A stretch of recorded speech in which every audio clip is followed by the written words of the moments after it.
All righty. All right. Let's get this rolling. All righty, people. Go into the chat and tell everybody that I'm live. Let's hopefully everybody chimes in today.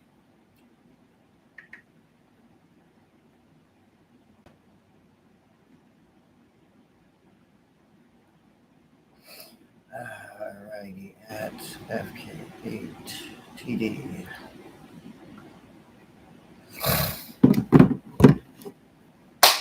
Good evening, good evening. Why do I not see the chat? What is going on here?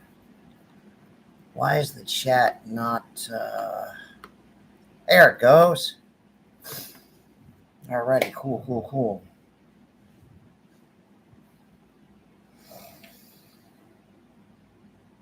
Oh, man, what a long day. Actually, a couple days. You had that last time. Same problem, buddy. I don't know what's going on. As soon as you started it last time, it said same problem.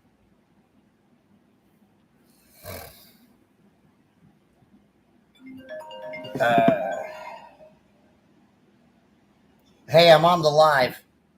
You're live right now? Yeah. All right. Later. All right, later.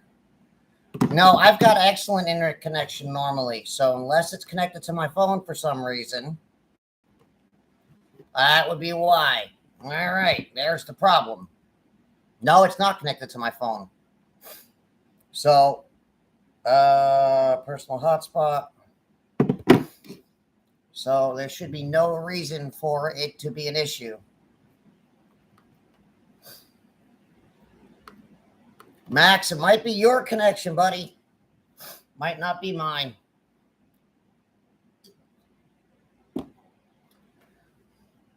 Oh, man. Ooh, what a day. Where did I put that? I'm sure everybody heard already. That, I tell you, ladies and germs, that scared the hell out of me. I'm good, man. I'm just exhausted today between yesterday working on Robert's car and a clutch with the turbo having an issue, and which is not very unusual. Just uber tired today. Hey, Zassi, how are you, buddy? I do have an aftermarket exhaust. I don't know why you think I didn't have an aftermarket exhaust. I had an NVIDIA R400 on the car. That's another thing I should mention. And I did this for a solid reason. No. I said I reconnected the exhaust.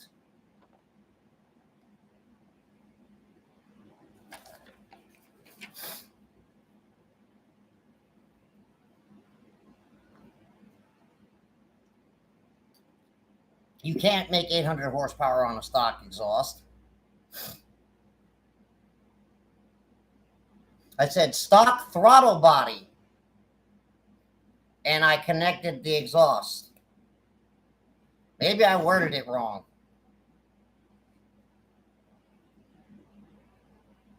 I said stock body, throttle body and full exhaust. That meant that I had a stock throttle body and I had a full exhaust on the car. That didn't mean stock throttle body and stock exhaust.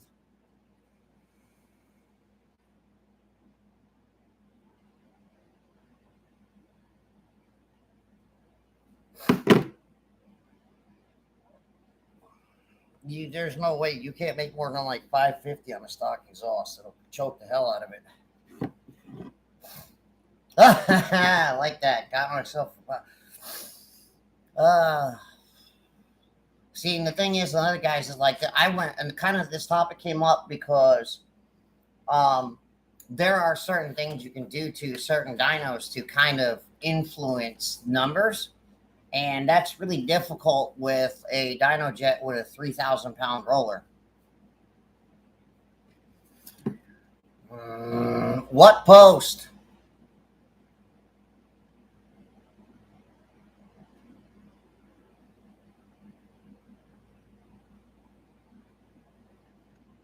Yeah, I made 2 posts. It says with full exhaust and stock throttle body.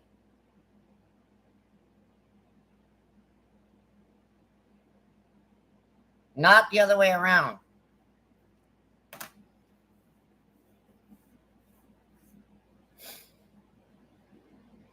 Go look at it for yourself.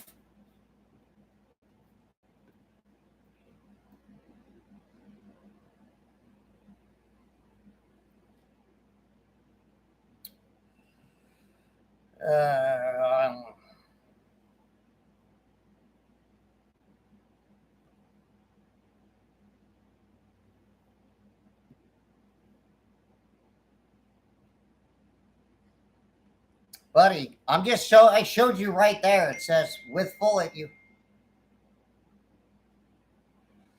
says R400.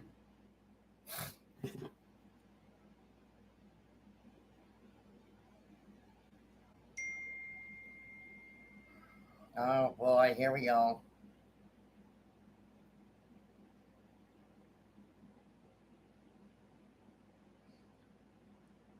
Buddy, in NVIDIA R400 full exhaust.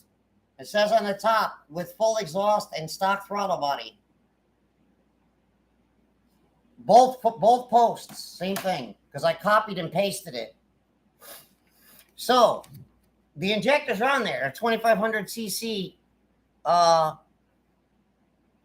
prototype XDI.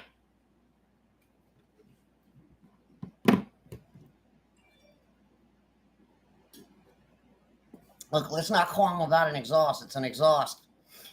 It is what it is. Misread it. It's not the end of the world.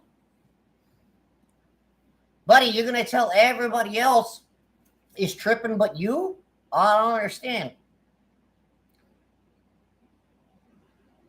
NVIDIA R400 exhaust on my Instagram. Buddy, I don't know where you get that. That's the Instagram post.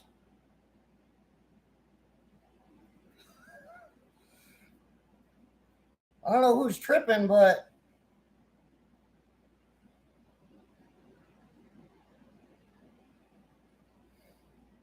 I still don't see where that says that because none of them say that. Oh, the only funny guy in here is not me. I'm serious. Let's move on. Buddy, I haven't touched the post. I just showed you. I'm not doing this. We're not going to go back and forth over a dumb exhaust. You just sent it to me on Instagram and deleted it? I mean, you sent the photo.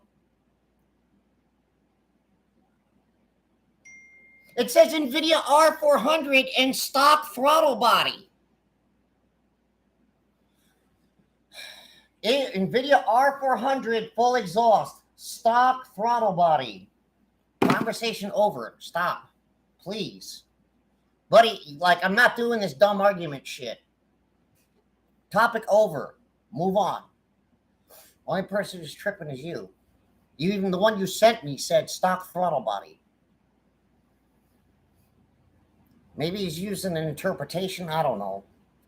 Same guy who can't see me. Do I have injectors in stock available in stock? Actually, I just got them in. But 2 sets are already gone to a fuel system. I'm waiting on 12 more injectors.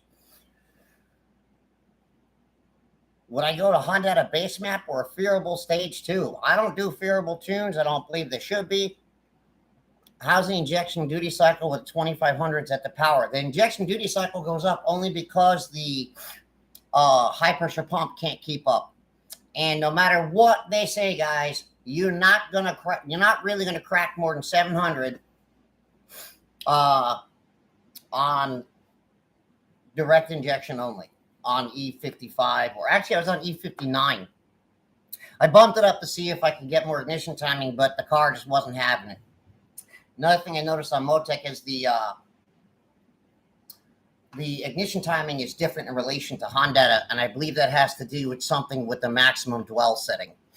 Now, the differences in dynos. So we have a couple different types. So obviously we have a hub dyno, which all hub dynos are eddy current dynos. We have a Dynojet, which is a set roller rate.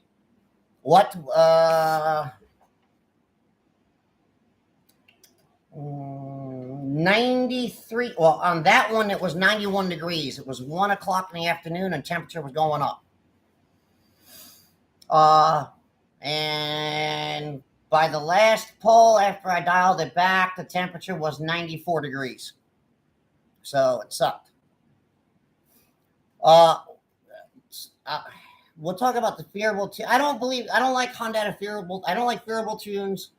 And honestly, there's no base map technically for full bolt on. So in other words, you should really just have a custom map. That's the preferable. But the difference is a hub dyno is called the eddy current dyno. So basically, the system uses I don't know the exact words. It's basically almost like a giant electrical motor. And I'm trying to simplify it simply because there's variances in those, a lot of it. And the other thing is you can finagle Dynojets because the speeds. You can change different speeds. So you can have the same car, the same boost, the same ignition timing, and you could change the ramp rate, which the ramp rate is how fast it moves.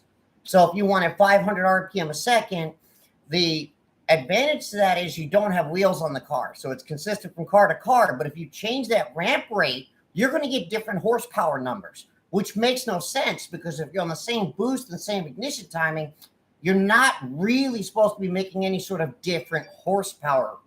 So that's the advantage and disadvantage. You can finagle a Dynapack to read a little bit different without messing with temperature sensors or barometric sensors. However, the advantage, if you keep them the same, because there's no wheels on a car, you don't have the variance in the wheels.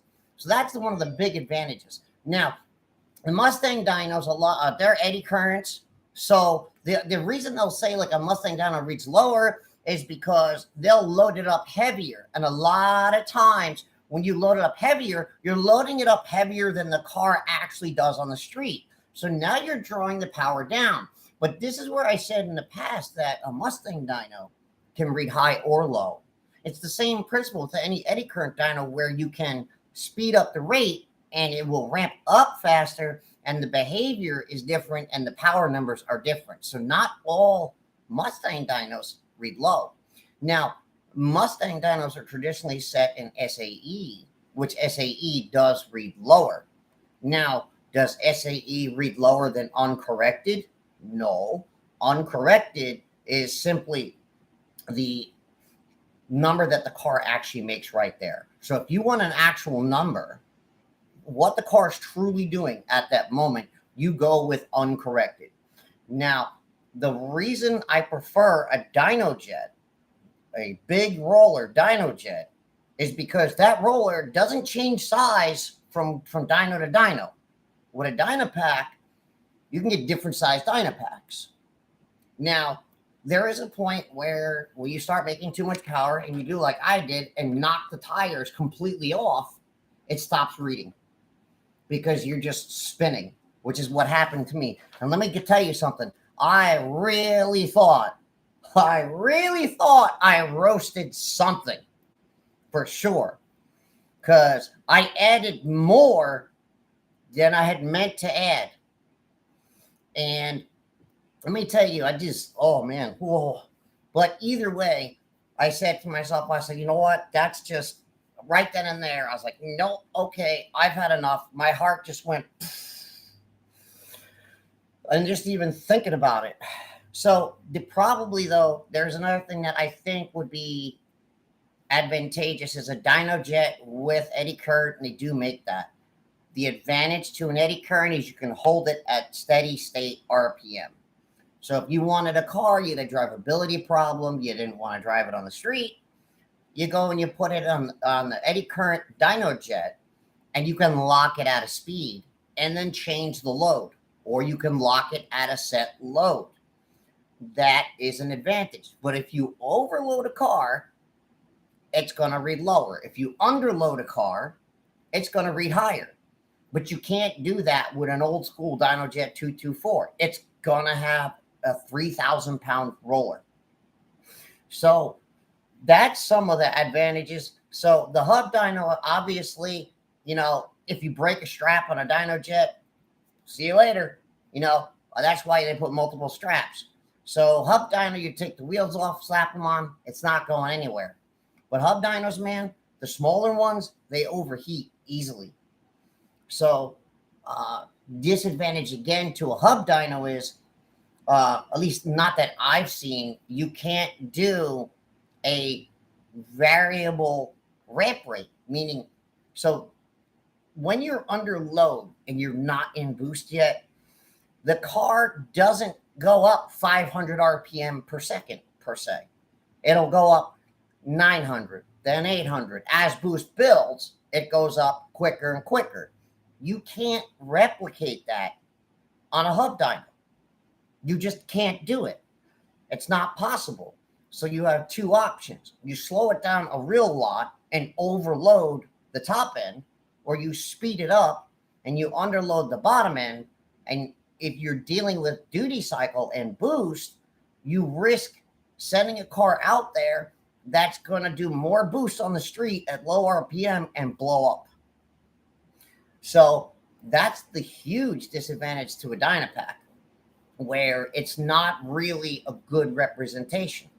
Now, if you have a car that weighs more than a 3,000 pound roller, well, when you put that car on the street, well, guess what? You're probably going to have to take some ignition timing out. The reason being is because you have less load on it. If you have a car that weighs less than a Dynojet, well, guess what? You go out on the street, you might be able to put more timing in it. So at the end of the day, I know that our cars weigh a little bit more than 3,000 pounds, and obviously you put a driver in it.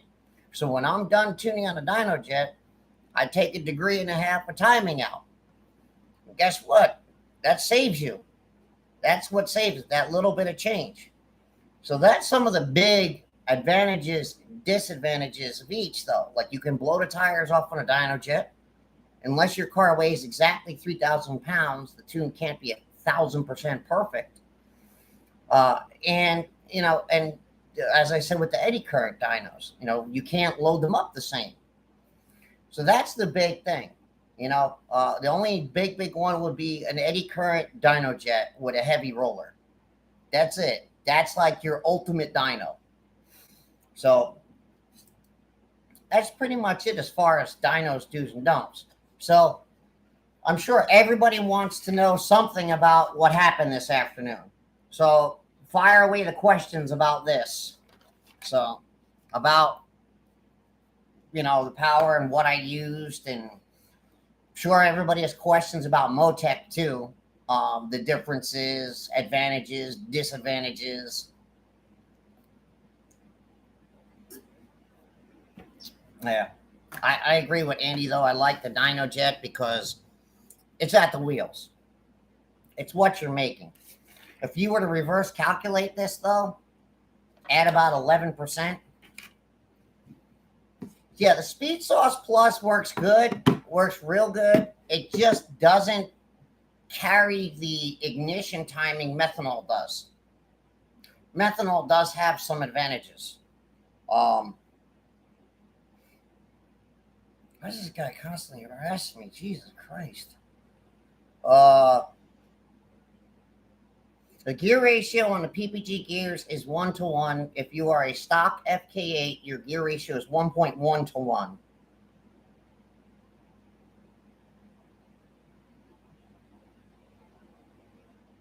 PPG fourth gear is a true 1-to-1. It is 1-to-1.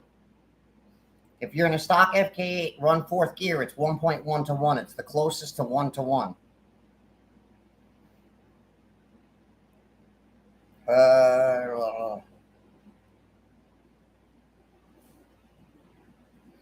What was I just looking for? Oh, I just got so distracted. There was something I was gonna check real quick. Oh, that's right. Yeah. So if we were to do the math, you get about an 11% times 843. Whoa. 1.11 times 843. Guys, that was 900 and it might be 5%. Wait, I believe 5% less up top is the difference versus M1. Maybe. I also didn't run big nozzles either. And just so we can equate that, I did the reverse calculation for torque at the wheels on this, guys. This was 550 foot-pounds of torque.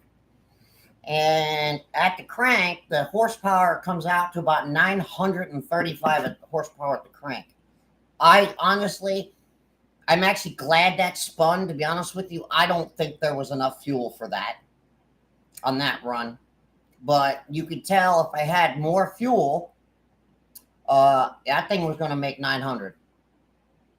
That it was going to make 900. So,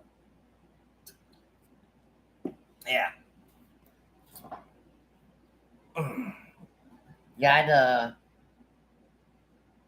I will say this, though. I don't think that's a good turn. What made me stop? It spun the tires off. Just blew the tires. I was going, it just wham.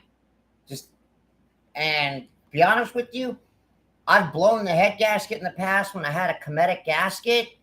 And I don't know. I don't have an O-ring in the block. And I just, yeah. So I honestly, those nozzles that are in there, they're probably actually smaller than, I said 500 cc, I think, but they might actually be smaller than that.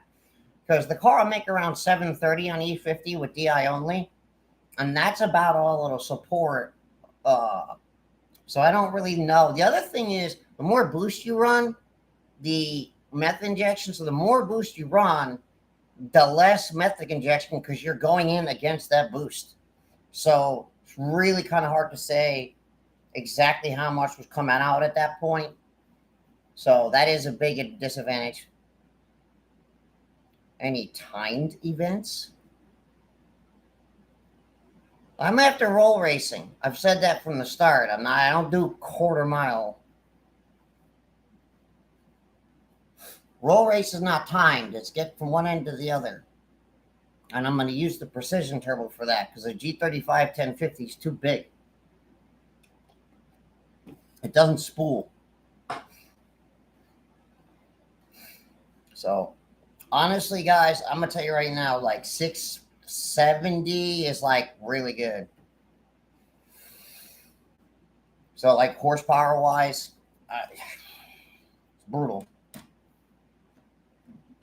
Do I reckon?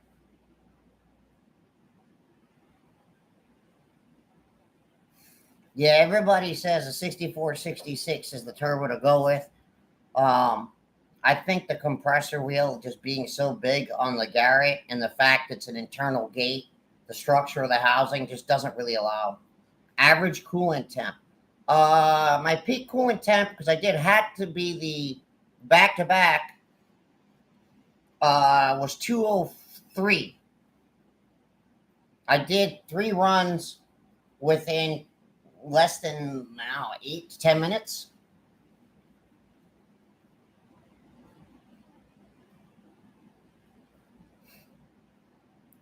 Honestly, a 6466 without revving to 8,000 with cams is going to be really big. I don't know about PWR. I know PRL really, honestly, after like mid 400s, the PRL just gets hot. PWR, I don't know.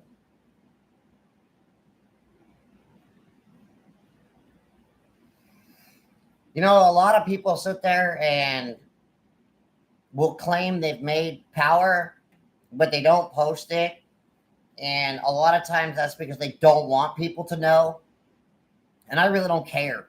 Just going to tell everybody.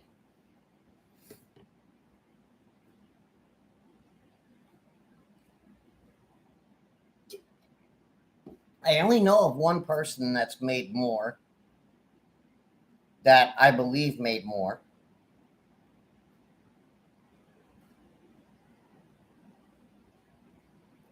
Yeah, that's my max.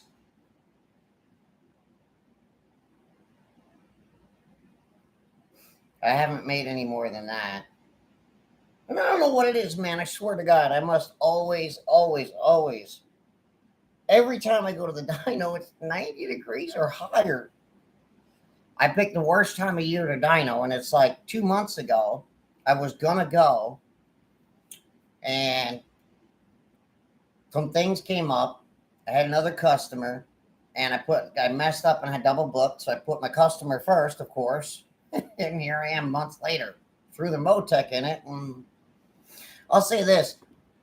Here's the really nice thing I gotta say though about Motec though, is that I can run as little as 22 pounds, 21 pounds on that turbo, and as much as 40. So it'll do 40 pounds.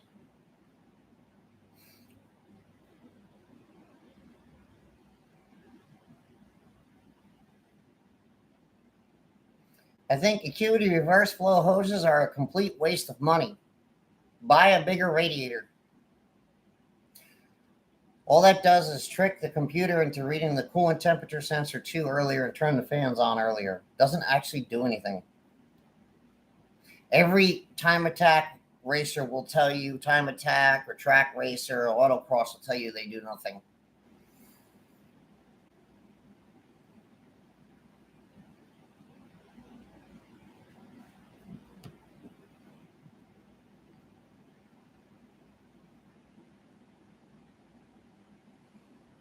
Honestly, now I think about it, if I did it in the winter, I wonder if the tires would hold it all from the colder temperatures. Another thing is where I'm at, the guy moved to the guy that I went to, his dyno used to be at his place, and now he has a bigger shop. They moved the dyno there, and all they had was one of those normal standing fans. Yeah, don't worry about it, buddy. That's okay, man. You didn't miss anything spectacular.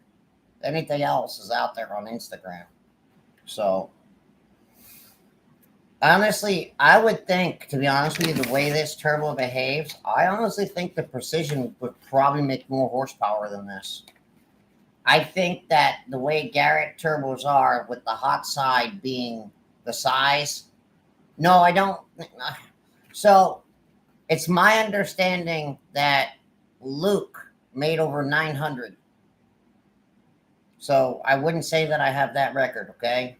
So I'm a long way from 900. So let me tell you something. To get from 762 to 843 is a huge step. So, and yeah, tuning the FL5, absolutely. There's no difference. It's still the same car. Some cam timing differences. The turbo's a little different, but it's the same motor essentially. First noticeable difference between Honda and Motec when pushing power for yourself. There's a lot more limiting factors in Motec as far as controls. You have to go in, if you want to change one limit, you've got to go and change it in like 5 different places. The other thing is, I've gotten used to tricking the Honda out to fuel better. You don't have to trick the Motec to do things. It just does it. But the settings, there's a lot more settings. There's a lot more involvement in knock control. Being that you can see the knock level and the engine response, you can see what's false knock, what's real knock. I took my plugs out and they were fantastic across the board. I can see one cylinder's got a little bit louder, so I can pull from one cylinder really quick. I don't have to deal with waiting for a 5-minute flash for simple things. All that stuff, it's just faster, but it's just way, way more involved. There's many, many, many blendable tables that can blend timing from one table to another table to decide how much to blend. Just by, like, say, ethanol content. You can do, it's got tables in there for intake air temp reduction based upon intake air temp. There's just a lot of tables to go around. Let me see.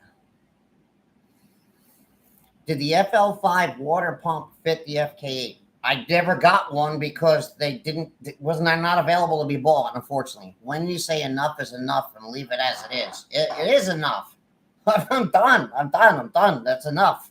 I've had enough. So this is actually, if you look, this is actually the reverse. So this is run 41 is the 843. And then I turned it way back down and then put it back up to here to see where I wouldn't blow the tires off the dyno. So you look, it's run 41, 43, and 45. It was actually 4 quick runs after. So I turned it up too much and then pulled it back down and then kind of made my way back up. So that's why you see that. And this drop off is not really a drop off. This is a soft limit. Because another nice thing about Motec is you could do like a soft limit where it just pulls back power up here.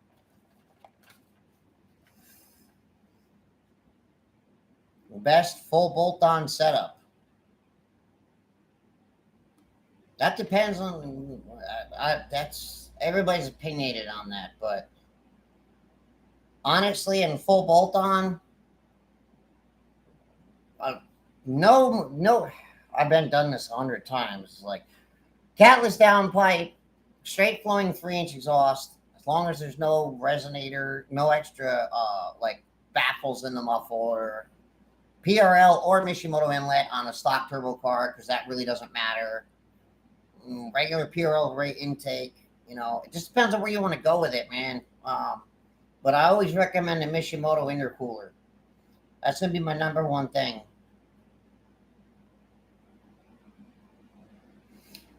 Zastri, I'm not going to do a 60 to 130 on this turbo because it's too lazy. And the gear ratios that I have now in PPG, they're just way too, I have to go 2, 3, and 4th gear. And it's just the turbo is too lazy. And 2nd gear just annihilates the tires. 3rd gear, not so bad. It was actually easier on stock trans to do 60 to 130 because I could just do 3rd gear through 4th. So that's why I'm going to see how the precision does, and it should be a lot better for 60 to 130.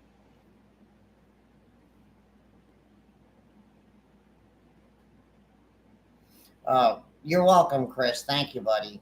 So I believe you should actually have your housing. Either that or the next day or 2. Yeah, I know. Still, I have one of. Well, no, I had 2 input. There should be I got 1 XCI pump. I know it's on inbound. Should be another 2 inbound very shortly, and then 3rd and 4th gear on Accord. Yeah, except the Accord has a bigger final. So that would be different. I was actually going to do the Accord final drive on top of the PPG gears.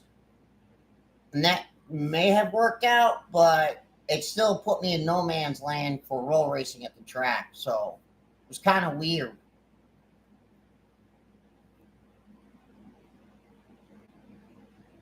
So Ivan is definitely going to do more. Well, yeah. Well, if you rev to 8,300 and 4th gear at on an FK8, you do a 133. I think it is. So, I did start out revving to 85, but it just I just wasn't. There was no point of constantly just going revving it out past that point because the power kind of flatlined. Even with a flat boost curve, the power kind of flatlined.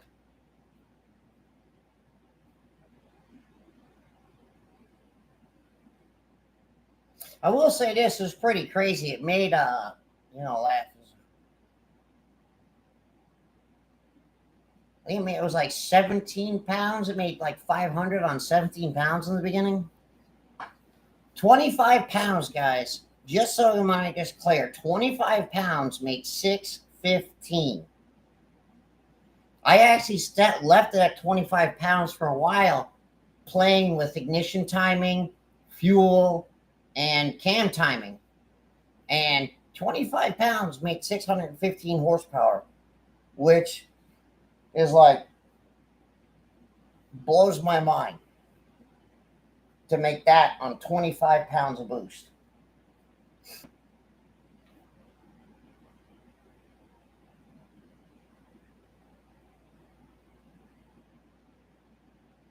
Interesting.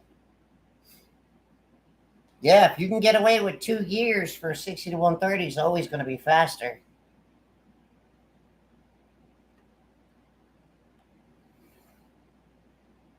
I haven't pulled the cylinder head off, so I think I should clarify something. And I think there's a big misnomer. I really don't think everybody was saying Ivan had it. I know Ivan had stock cams, guys, but the thought process that Ivan went nines on a totally stock cylinder head. Yeah, I'm just not gonna. I like Ivan. I think he's doing a great job, but he did go nines on stock cams, which I've mentioned this in the past, that a real 700 plus horsepower FKA can go nines. And on a precision 64, 66, it is not unreasonable to think with enough boost that you can make 700 horsepower. So a lot of other people were saying about how Honda horsepower is not as fast as Motec horsepower, but Abe, as I've proven, Abe has beaten many Motec cars that made more power. So it's in the tuning for Eve. What is everything we need to buy on your website for V2 Flex Fuel Kit so things don't degrade? You'd have to buy the basket, and you would definitely have to buy the line up front. Those would be the two things that are, if you got the rubber lines on the V2 kit, you got to get rid of them. And the basket, the paper element in the basket is what falls apart. Getting rid of those two things.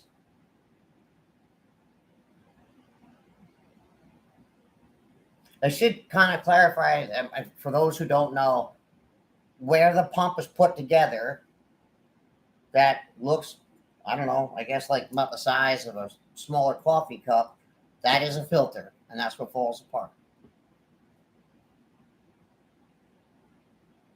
If you daily the car on ethanol, eventually that filter will come apart eventually. However, the more often you drive the car, the less likely it is to happen. I will say that. If it sits, it starts to eat away at it.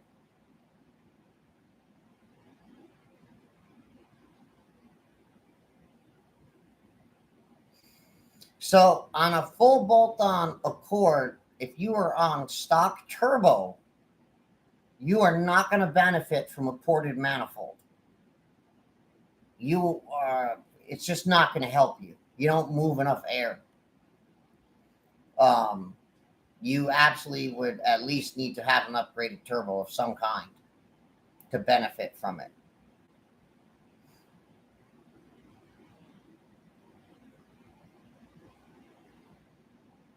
Oh, and just to kind of generally, I should mention this. This was en route and making 40 pounds, by the way, guys. And my manifold did not explode. So those stock manifolds, if you port them correctly, they do not break. People are saying that they break. They don't explode. Mine is still in one piece. I drove the car home. Car's right outside.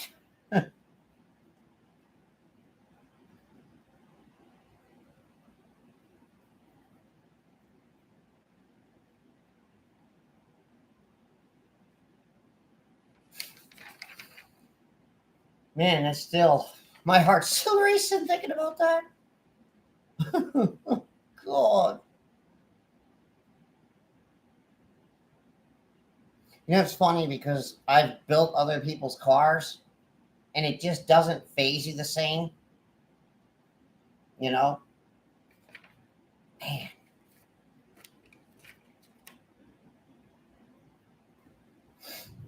tell you what, though, as it started to get hot, the turbo started getting lazier and lazier. Can you run those drag tires that you have on the dyno? Yes, I could. However, that kind of tire will get torn apart on a dyno, usually, and a lot of it likes to wear them apart, and your numbers go way down. The pliability of the tire makes them read lower because you're squeezing the car down, you're smushing against the tire, you're running against the marshmallow. And that's why I put the stock tires back on. I don't want to tear up my good tires. The more horsepower you have, and when you put them on a dyno, that dyno pulls down hard. When you strap that car down, so the dyno that I'm on now, with the way he's got the dyno, the car's in the air and the straps come down on a 45-degree angle. So my car was strapped down real hard and still blew the tires off. I did the math. Like I said, it's 550 or 60 foot-pounds of torque, and it just went whoop. A stock 245 lift tire just ain't enough.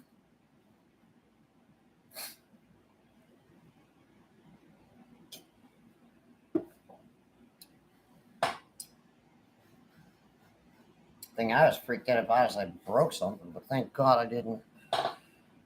I went out to my car earlier and started it up to make sure it was still in one piece. God.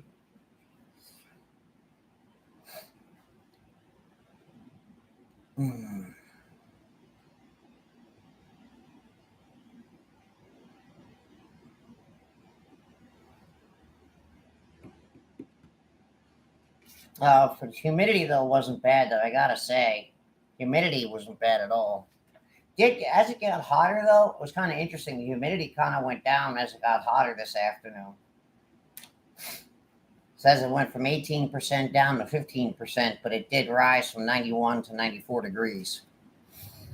So that's another thing. Like, if you guys are going to the dyno with really sticky tires, it can pull on the numbers some. And depending, you can also, if you strap down a car really tight on a Dynojet, like really tight, it can pull down on the numbers too.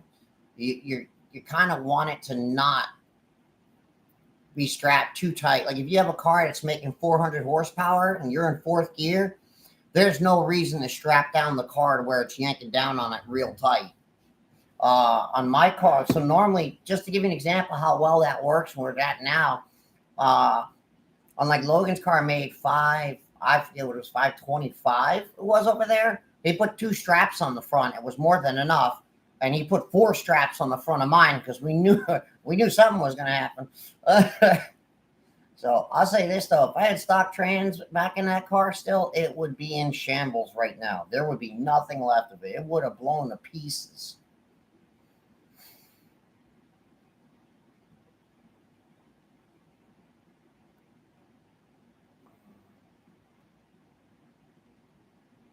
I think I got it. Is it delayed? Probably.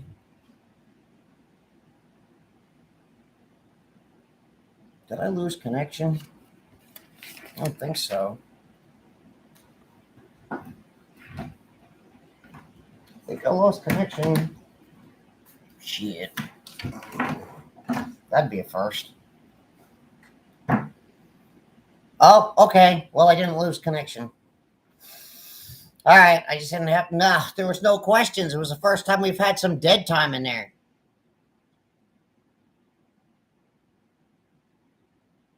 So, the fuel pump wires, if you have a stock pump, okay, here's the thing. If you put in my basket and you've already spliced your wires into your basket, then you don't have to do anything but just connect the hose to the top of the DW300C.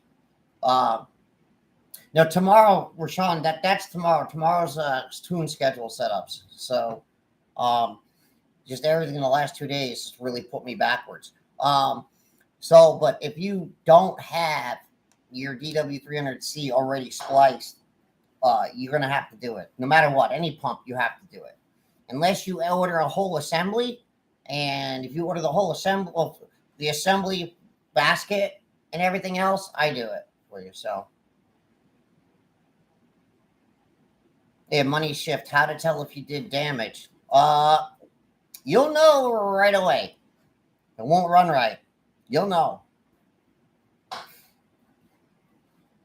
It'll be instant. You'll either lose oil pressure, which is usually not the case, and usually you'll bend a valve on a money shift. You two guys are you guys are funny.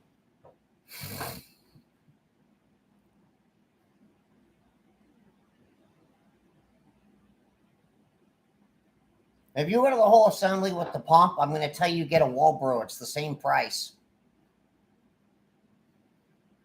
There's no price difference. If you order from me, whether it's a Walbro or DW300C, I charge the same price. The reason being is the DW300Cs versus the Walbros I get a better deal on it. So when I add the different size fittings and everything else, I can give you the same price. I don't have to charge more.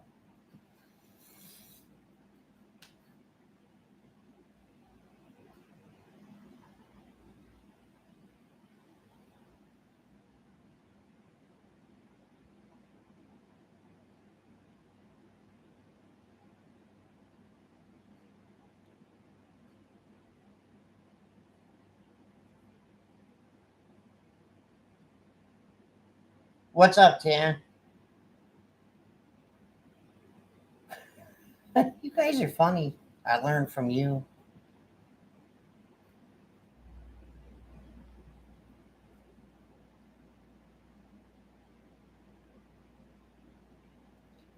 Honestly, Chris, I might have just mispriced one $5 cheaper. I don't know. I'd have to go look at it. So, unless it's two different, unless you're talking about one's an Accord or I don't know. I honestly don't know. You'd have to send me a link to both products, and I'd have to explain. I believe you buy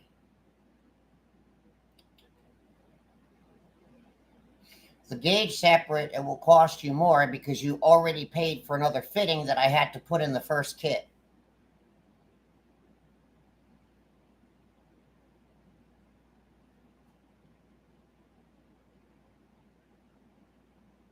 I made 843 wheel horsepower, but I turned it down because it spun on the dyno.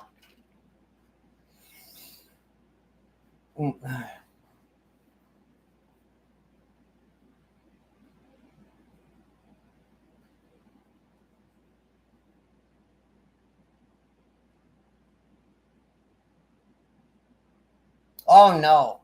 No. I have it set where right now it's at like 650, 640. But this 808 is 33 pounds. 30. No. 35. No. Hold on. 25 is 615. I think 29 is 28. Damn, man. 30. I think 36 is 808. 25 is 615 is 625. And 30. Set it at like 28 right now. So set it around like 650 right now.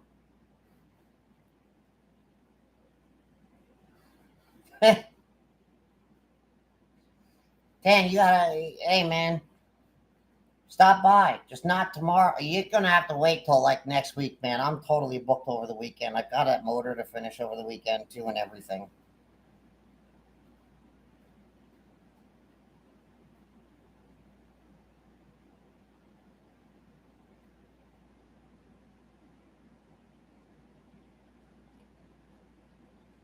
Between a Skunk 2 downpipe and a 27-1 downpipe, I have not seen either of those in person. So, with that being said, I really can't give you an honest answer on that.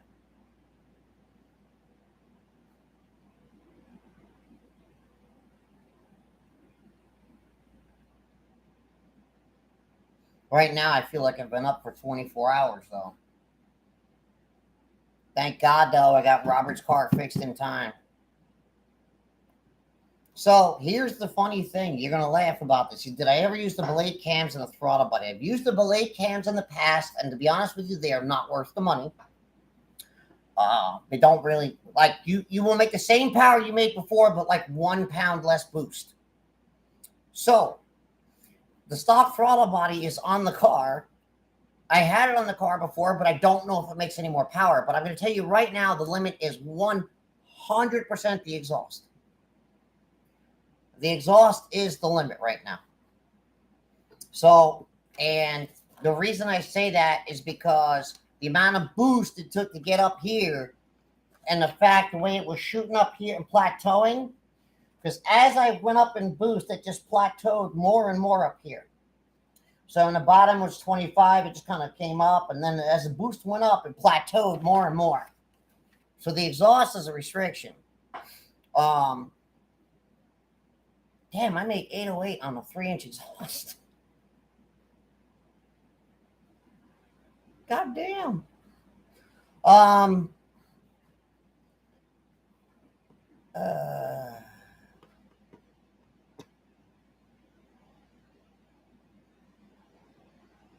So you can't. So you're saying a Skunk 2 is a 100 cell catted downpipe, but a 27-1 is a 200 cell catted downpipe. But you don't know the size of each cell and the total size of the cat. If you have a smaller cat and 100 cells, it might flow the same as a bigger 200 cell. Or you could have a 5-inch cat and a 200 cell. It'll flow more than a 3-inch and a 100 cell. So I can't answer you on that.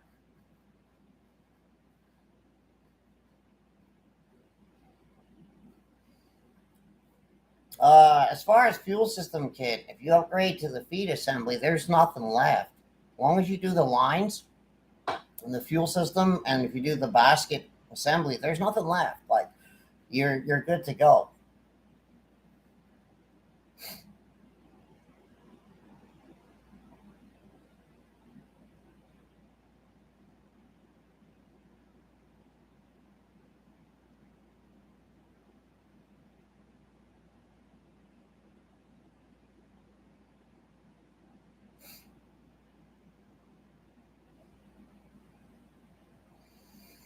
I wonder. I might be the highest horsepower on a full exhaust. Until Ivan probably about to make more than that. But yeah, Ivan's probably about to make more than that. That guy's making some jam, man. He really is. He's making some power.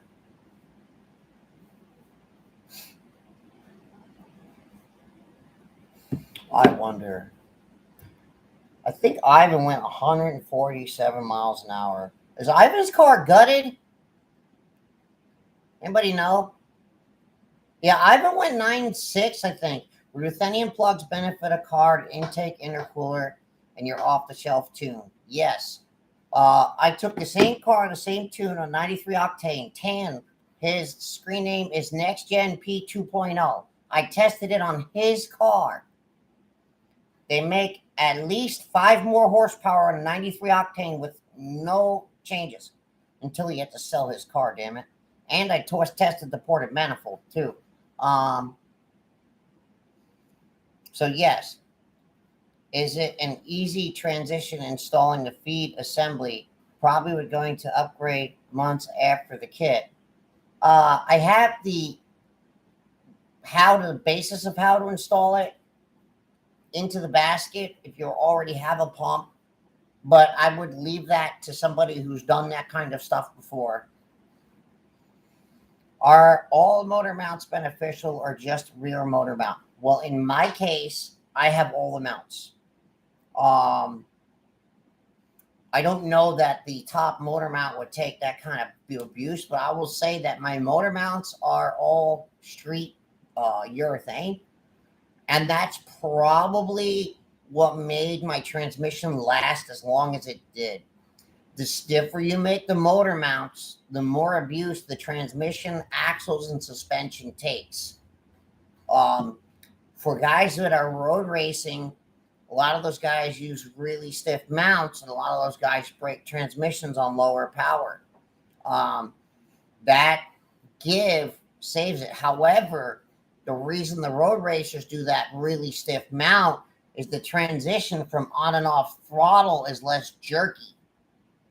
So road racing, that's a lot of times why they do that. But the stiffer the material of the mount, the more likely you are to break things. Is the Mishimoto intercooler too big for a stock turbo? No, it does not lag. I put it on a stock turbo. You tune for it, it does not lag. No, I did not list my whole engine build spec. If you go back through the Instagram, you'll find all of that.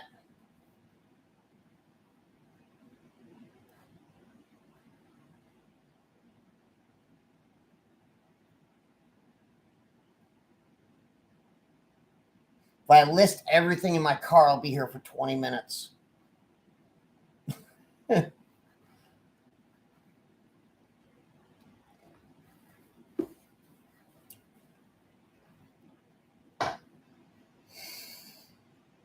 My car has been, I should say this too, and for those of you who think about building your car, and I want you guys to really take it. It's not a matter, a lot of times we say, oh, I just don't have the money or blah, blah, blah, blah. It's a matter of sacrifice. A lot of years of my life, I built everybody else's car. And I said, you know what? I'm tired of I'm just going to finally build my car. And at the time, I didn't even have this business started. So I had a full-time job, started the business, and then I started to build the car. And I did it all at the same time. How much do you want to sacrifice and you'll get it? How much E85? 59%, although I didn't need to do it. Is the best, yeah, the Mishimoto intercooler is the best off the shelf. Yeah, that's funny. My intercooler now isn't even better. Oh yeah, it is. You recommend buy the turbo separate or with the kit? I have full bolt-on and MHIN? MHI stage 2? I'm confused, George. I'm sorry, man. I'm not sure what you mean by that.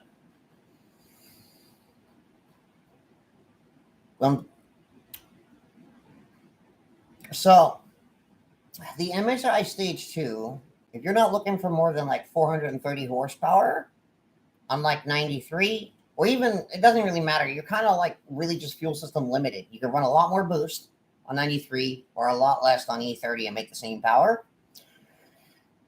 If you upgrade the fuel system, you can make about 470.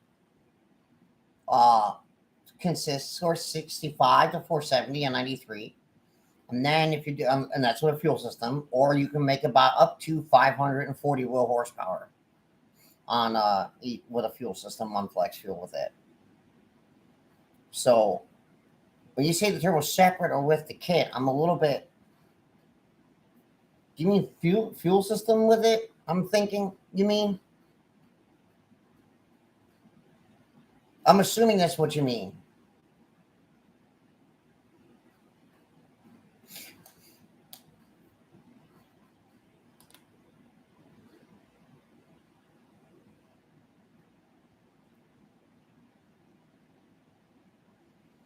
I'm so tired. I'm sorry, guys. I'm like slouching because I am just absolutely beat today.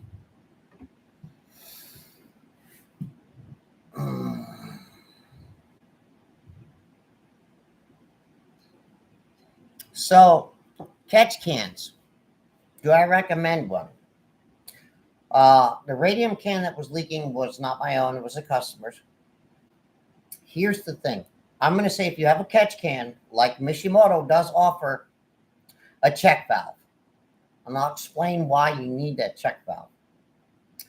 The factory PCV inside the valve cover. If you look on the valve cover on the far right side, there's a white piece with a 10 millimeter bolt. That is your PCV valve. The factory car runs boost pressure into that. If you run high boost pressure into that PCV, you will blow it apart. So the reason the radium cans, if you put a check valve so that it can't put boost into the can and only pulls the vapors out on vacuum, you shouldn't have it blowing apart. It should last. But if you don't put a check valve there, it's probably going to blow that seal out because we run a lot of boost pressure. Do I know any good shops in Oklahoma or Texas have done everything myself so far? I'm sorry, buddy. I don't at the moment.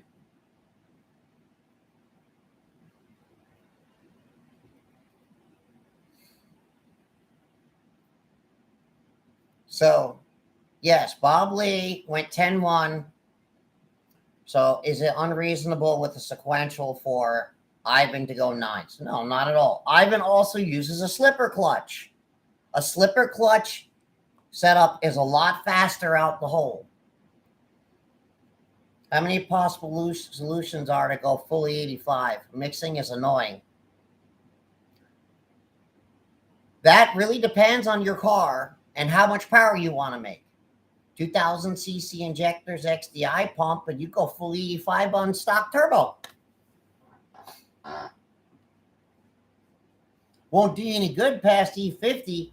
I'm in the territory where going more than 50% makes sense, where it's just extra protection. How much power can I get out of a stock turbo Accord? Honestly, don't remember. I do so little stock turbo. I've done so many Accords with turbo upgrades. Very hard to remember. But cars are going to make what they make. Because there's a thing called core shift in a cylinder head too. I've gone over this before, where when the core is made and they're pouring the metal in, the core can move around, or depending how it's placed, or the temperature of that core when they're pouring the mold. Not all two stock cylinder heads are alike.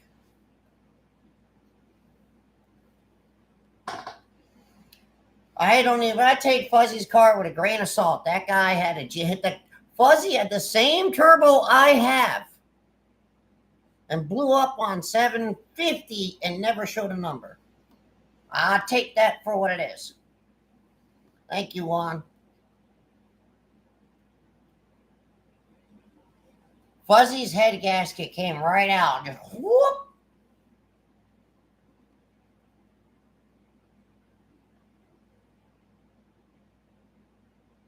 After the flex fuel sensor line is different than PRL flex fuel kit lines, correct?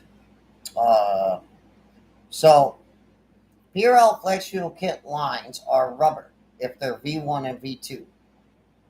And their pre-line is also rubber. My pre-line without the gauge or just to the standard connection is just fittings and a union. So it's just straight forged aluminum. And post flex fuel is a true 6AN PTFE line on mine. And not cheap stuff either. I don't run that thin, cheap garbage that kinks. If you kink my lines, you're doing something wrong. Race spec flex fuel kit?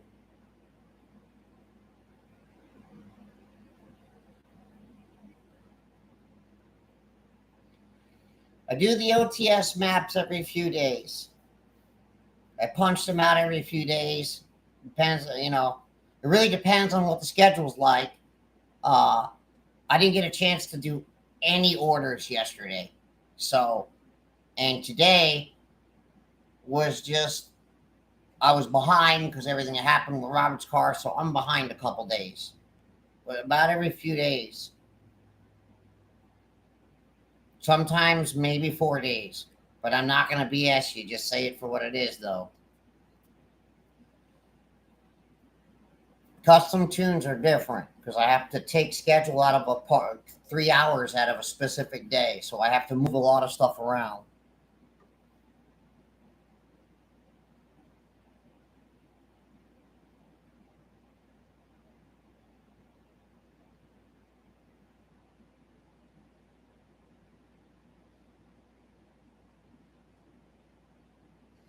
I really hope he did. Oh man, I hope he did. Still has some little bugs to work out, but I'm glad, man. I'm really glad. Because, man, that car fought him tooth and nail. You know, there's another thing, man. If you guys think you're going to just go buy the best product and you're going to never have a problem, maybe building a car isn't for you.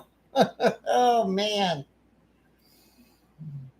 Because you can do you know, what's funny is, and I think even Jay from Real Street said it,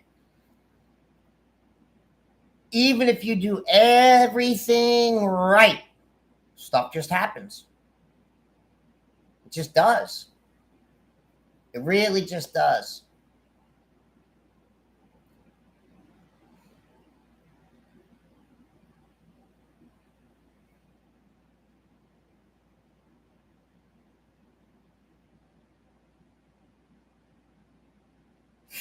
So the fuel rail studs should be no more than, I think it's 5 foot-pounds, 48 to 60 inch pounds.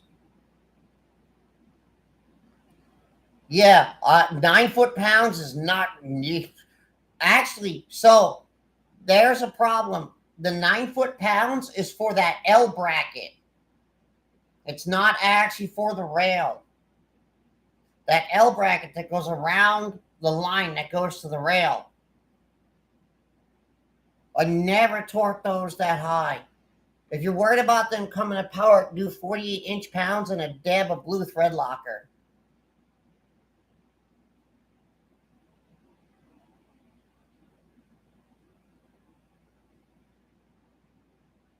You guys are breaking each other's balls left and right. You guys are funny.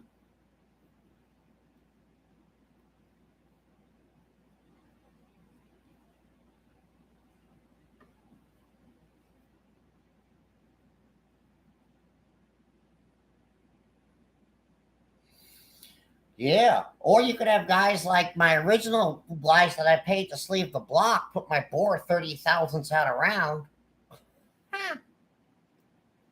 Support at fk8td.com. I'll type it in there.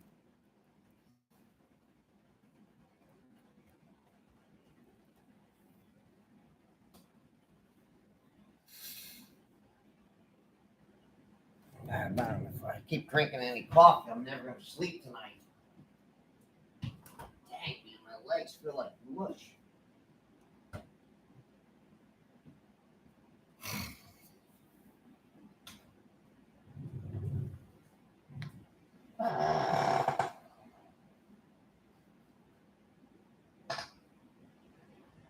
At what horsepower is a stock downpipe restricted if running 85?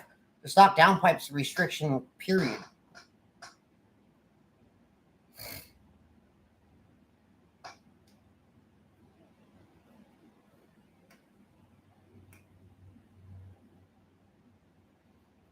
Put the twin in now? Are we talking about mine? Because I already have the twin disc in mine. Putting the twin disc in. I have the FX725 in mine. And I'm smart. I put Clutch Master's delay valve in so that I won't break it. So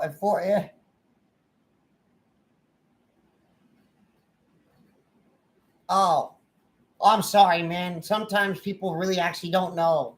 Sorry.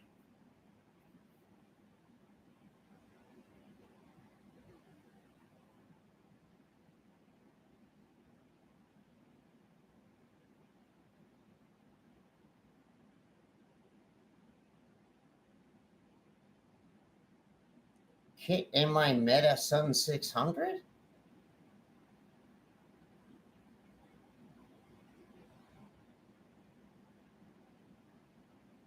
George, I'm a little confused. I think he's using a train. Our goal is 600. If your goal is 600, I'm going to tell you you need to buy 2,000 cc injectors or add methanol to the standard kit that I sell for the fuel system.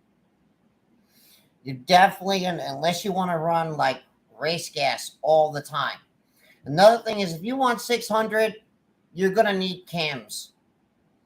If you're not going to build the motor or port the head, if you want 600, you need to either port the head or get cams. Because you're not going to do it on the stock cylinder head. It's just not going to happen. You'll float the valves before you do it. You need, no matter what, you need valve train and either ported head or cams. You just are not going to make 600 wheel horsepower.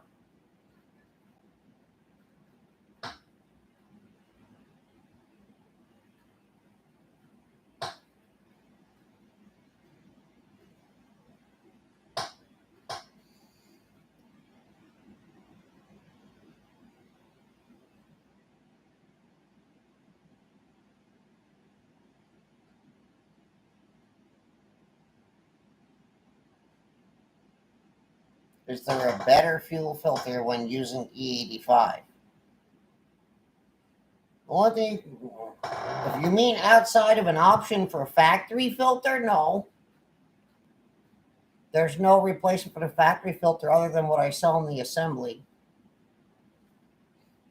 which is all stainless.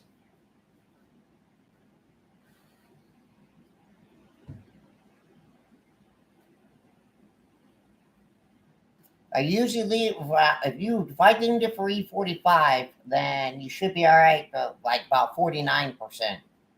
Beyond that, you're pushing it. All right, Andy, man, take it easy, man. Oh, I know what that feels like from allergies, man. My eyes feel like lead weights right now. I'll see you around, man.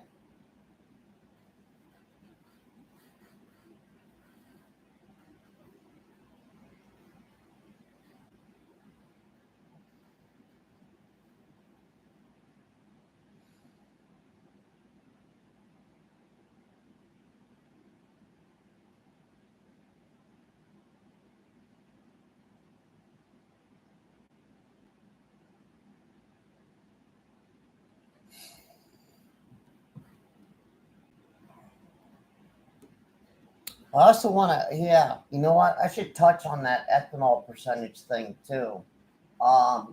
So the converter that PRL uses for the 5-volt signal, that converter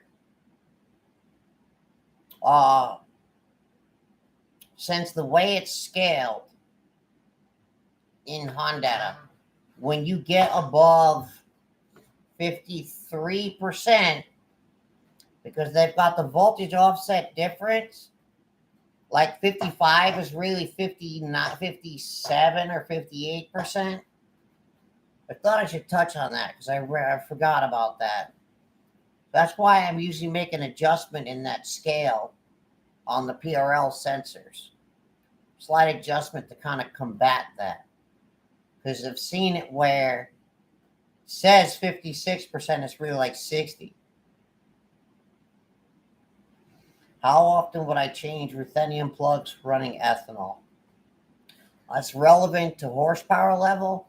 So what I would say is, if you're running 500 horsepower, 15,000 miles. If you're running 600 horsepower, 8 to 10,000 miles. And if you're running my level of horsepower, very often, because you just don't know. Well, the K-Tuner Flex Fuel Converter, how about that? It still converts the same path. It's not that. It's the settings in Honda's, the voltage ranges. And in order to make it so that when you're up around 40, anywhere from 30 to 50%, I have to use that same range. It makes the tuners more usable. It's really just more of a concern for guys who are going above 53%. Like, oh, well, above 53 starts to become a little bit So if you went in there and you had 58%, it's really going to be more than 58%. Really not a concern for guys between 30 and 50%.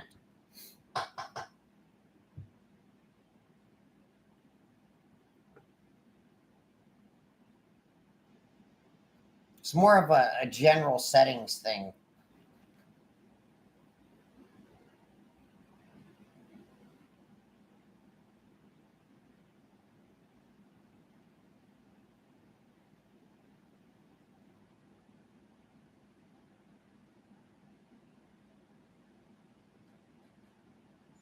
Oh, man.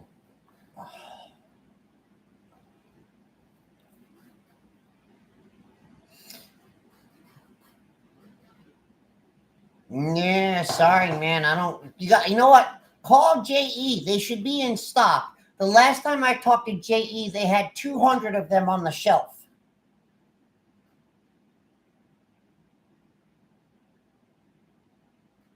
I had to actually call JE to get one last time.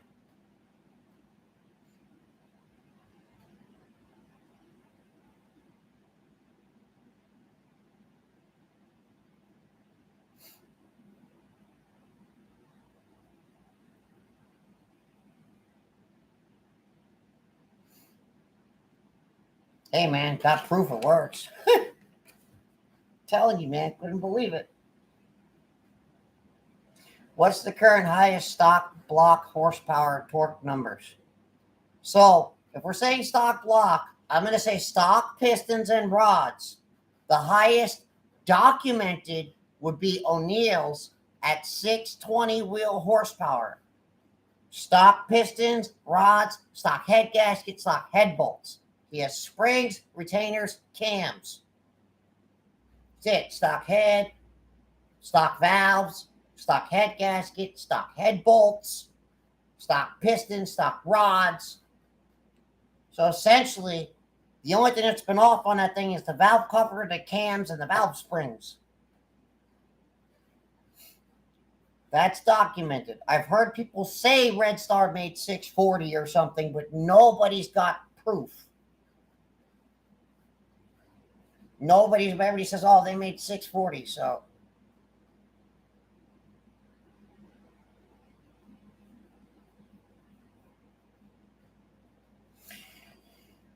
What would I expect for a K20C4 RV6R660 ported head cord, flex fuel, ported intake manifold? I would easily expect in the 500 somewhere. It's an automatic. Don't expect to make more than like 530 without blowing it up, though, the valve train. And you can't rev high.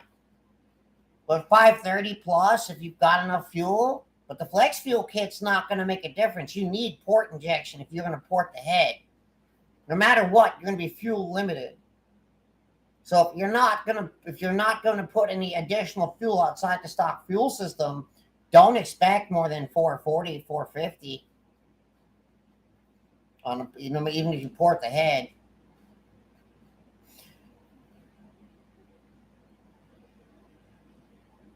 Do you have any other plans for your car? I don't think I'll ever go above 550 because I'm scared, but I'll watch someone else do it. So if you put cams in it,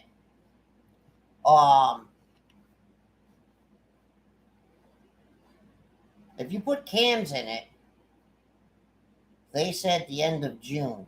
I don't know how they said the end of June, because in January they had 340 of them. You tell me 340 Civic Type R K20C1s put JE Pro Seal gaskets on? They made 340 gaskets disappear? Do I have any other plans for my car? I'm going to go to a Precision 6466. That's it.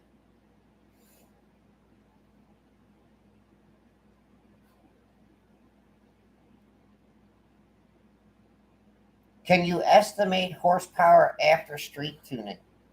It depends on the setup, Rashawn. If I know the particular style setup that's repeatable, yeah, based upon boost level it makes and everything in the turbo.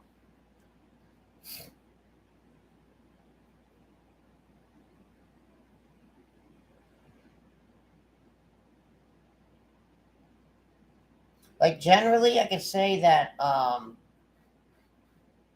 P600 can make up to 530, then the MHI up to 540, and the RV6 550 plus. This depends on the fuel system and the dyno too.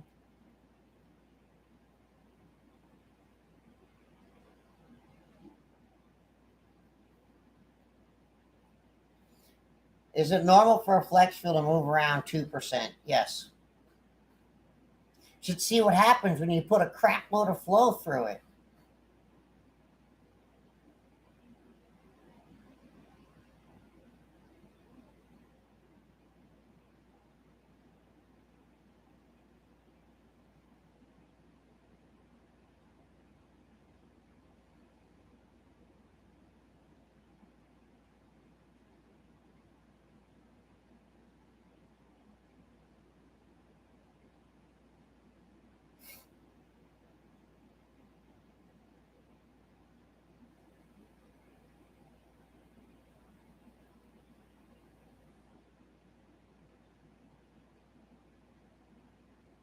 Guys, I know I normally do an hour and a half, but I just can't do it no more. I'm exhausted tonight. So I'm gonna cut it 10 minutes short. I'm just so beat, man. I feel like my eyeballs are gonna peel over my whole face right now. So I thank everybody for tuning in. Appreciate it. I'm gonna try to find a topic a little bit earlier ahead of schedule next week, instead of the same day like I've been, and try to find something a little bit something that hasn't really been spoken about yet. Something we could kind of deep dive into, um, and kind of really get some good information. So, um, been doing it every Thursday for I don't even know, maybe 2 months now, maybe I don't know, but I plan to try to keep doing it every Thursday, and yeah, man, just try to get that information out. Boost leaks and vacuum leaks. Yeah, yeah. Well, that's every Bruce Lee's wreak havoc on his cars. So, well, if I did traction control tuning, I'd give away how to tune traction control. So I really kind of can't do that one. Um, I just don't do tuning topics because they're going to be like, well, you told me so and so would work, and I blew it up, so it's your fault. They're usually what you hear. So I don't do tuning topics. So, how to prep a car for dyno. I don't know. We'll see. Maybe prep a car for track. All right, guys. Take it easy. Have a great evening. Hope all everybody, and see y'all next Thursday.